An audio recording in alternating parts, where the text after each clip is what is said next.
Okay, so for this book talk, I chose Growing Up Pedro by Matt Travis. This book highlights the important points of Pedro and Ramon Martinez, two brothers from the Dominican Republic. So Pedro and Ramon Martinez were born and raised in the Dominican Republic, and they played baseball for as long as they can remember.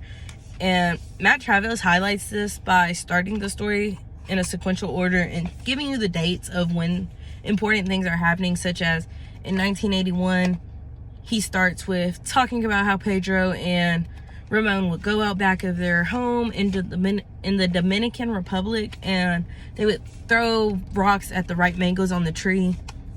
And you just understand that Pedro and Ramon always worked hard, and it started from 1981 and it ended in 2009 when their careers ended because of retirement.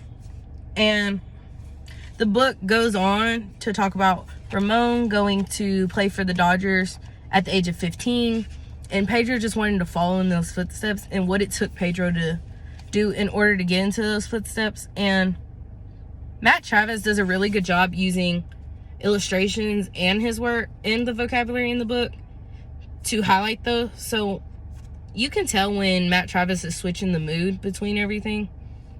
And it goes from having a dark image, something similar to this, where you can tell this was a very serious moment, to right here, no, wrong page. Right here where you can tell it's lively and you can tell that it's really busy here. And Matt Travis talks about how serious Pedro was and how he went from being the little scrawny little kid who barely could throw the baseball across the plate to being this all-star athlete at the end of towards the ends of his career, and becoming this lion-like figure on the mound. And it says, on days when it's not his turn to pitch, Pedro never stops talking and dancing and laughing and joking with his teammates. One night, to get him to settle down, his teammates tape him to a pole in the dugout. Pedro loves every minute of it. But when it's his turn to pitch, Pedro is very serious. All day, he is quiet and focused. When he takes the mound, he imagines he's a lion fighting for his food. And you can tell with what I was saying earlier about the illustrations changing between moods. These are really bright images. They might not look like it on camera, but these are very bright. And then here you have a dark background with dark shadows. And you can just tell it goes from being lively, the playing, the goofing around, to the very serious moment. I would recommend this book because of the illustrations and the vocabulary that's used, while also it being something very true. And a lot of kids can relate to this.